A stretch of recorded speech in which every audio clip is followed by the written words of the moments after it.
Hello everyone, welcome to ಸ್ವರ vlogs.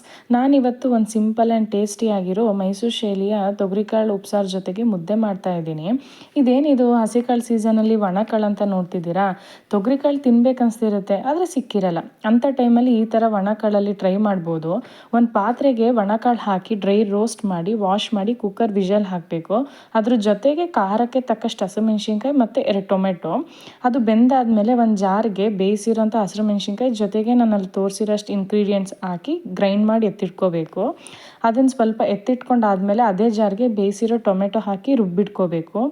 ಹಾಗೆ ಒಂದು ಪಾತ್ರೆಗೆ ಸ್ವಲ್ಪ ಆಯಿಲ್ ಹಾಕಿ ಜಜ್ಜಿರೋಂಥ ಈರುಳ್ಳಿ, ಬೆಳ್ಳುಳ್ಳಿ ಮತ್ತು ಟೊಮೆಟೊ ಪೇಸ್ಟ್ ಹಾಕಿ ಬೆಂದಿರೋಂಥ ತೊಗರಿಕಾಳು ಮತ್ತು ಸೊಪ್ಪು ಹಾಕಿ ಸಾಲ್ಟ್ ಹಾಕಿ ಬೇಯಿಸ್ಕೊಂಡ್ರೆ ಉಪ್ಸಾರು ರೆಡಿ ಆಗುತ್ತೆ.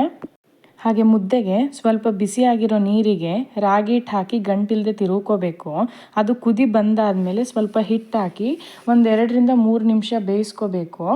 ಅದಾದಮೇಲೆ ಚೆನ್ನಾಗಿ ಮಿಕ್ಸ್ ಮಾಡಿ ಮುದ್ದೆ ಶೇಪಲ್ಲಿ ತಗೊಂಡ್ರೆ ಆಯಿತು. ಯಾರಿಗೆಲ್ಲ ಮುದ್ದೆ ಮತ್ತು ಉಪ್ಸಾರು ಇಷ್ಟ ಆಗುತ್ತೆ ಅಂತ ಕಮೆಂಟ್ ಮಾಡಿ. ನೆಕ್ಸ್ಟ್ ಬ್ಲಾಗಲ್ಲಿ ಸಿಗೋಣ. Thank you.